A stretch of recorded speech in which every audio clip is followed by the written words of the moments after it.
Et 1, et 2, et 3. Après Michel Rocard, après Benoît Hamon, c'est au tour de Valérie Pécresse d'être victime de ce qu'on pourrait appeler la malédiction des Yvelines, une malédiction qui fait que les candidats originaires ou représentants de ce département non seulement ne parviennent pas à se hisser au premier rang des présidentiables, mais qu'ils abandonnent aussi dans ce combat une part de leurs ambitions politiques, comme si leur candidature au présidentiel avait précipité leur chute.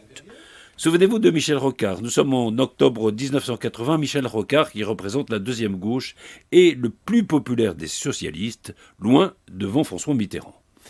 Comme Valéry Giscard d'Estaing, 7 ans plus tôt, Michel Rocard a choisi sa mairie, celle de Conflans-Sainte-Honorine, pour y annoncer sa candidature. Ce sera un flop. Sur la forme, Michel Rocard ne regarde pas la bonne caméra, son style est ampoulé, et sur le fond, hésitant à s'adresser soit aux Français, soit aux militants socialistes, il finit par ne pas choisir. Et même par affirmer, ce qui est un comble pour quelqu'un qui se présente contre lui, qu'il faut que les militants se rassemblent derrière leur premier secrétaire, alias François Mitterrand. Mitterrand ne s'y trompera pas, il sait qu'en commettant ce faux pas, son concurrent lui a permis de se relancer dans la course, et le 6 novembre, il annonce sa candidature, c'en est fini des espoirs de Michel Rocard.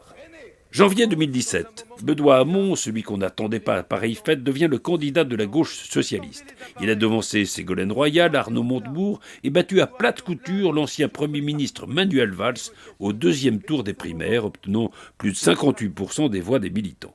Les sondages le donnent à 18%, 3 points devant Jean-Luc Mélenchon, et Yannick Jadot, candidat des Verts, se retire en sa faveur. Mais l'état de grâce dure peu de temps, lâché par la machine socialiste, finalement assez solitaire et se repliant sur son clan, Benoît Hamon se montre incapable de rassembler la gauche socialiste et écologiste.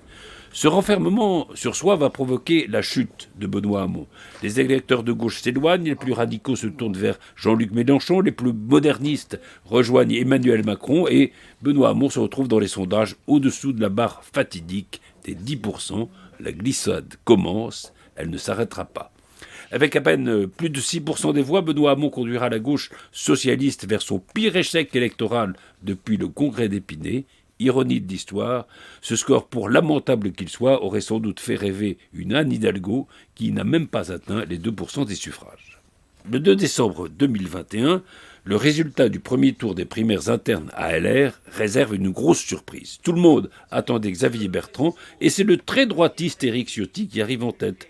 Pour la deuxième place, Valérie Pécresse coiffe ses concurrents, dont Bertrand et Barnier, et tous se rallient à la présidente de l'Île-de-France. 2 jours plus tard, la voici candidate de la droite républicaine. Les premières enquêtes lui sont très favorables. Elle apparaît comme la seule candidate qui puisse faire chuter Emmanuel Macron. Et puis, l'idée d'une femme à l'Élysée, enfin, fait son chemin.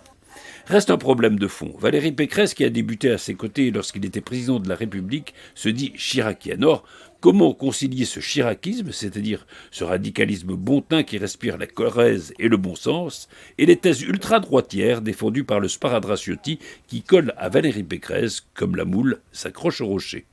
Difficile, voire impossible. Si elle penche trop du côté de l'Europe et du modernisme, Valérie Pécresse est accusée de trahir ses militants. Si elle reprend à son compte l'image du Karcher ou la thèse du grand remplacement, elle y perd sa sincérité. C'est peut-être cette difficulté à être elle-même qui caractérise l'échec de sa campagne. Tout s'est passé comme si on l'avait contrainte à faire ce qu'elle n'aimait pas, ou pire, ce qu'elle ne savait pas faire, comme ce meeting tragique de la porte de Versailles mal filmé, mal mis en scène, qui sonna le début de la fin. En ne parvenant même pas à la barre des 5%, Valérie Pécresse a plongé le parti de la droite républicaine dans le coma politique, et en écoutant son discours sincère de dimanche soir, dans lequel elle a appelé à voter Emmanuel Macron, certains regretteront peut-être qu'elle n'ait pas été elle-même plus tôt.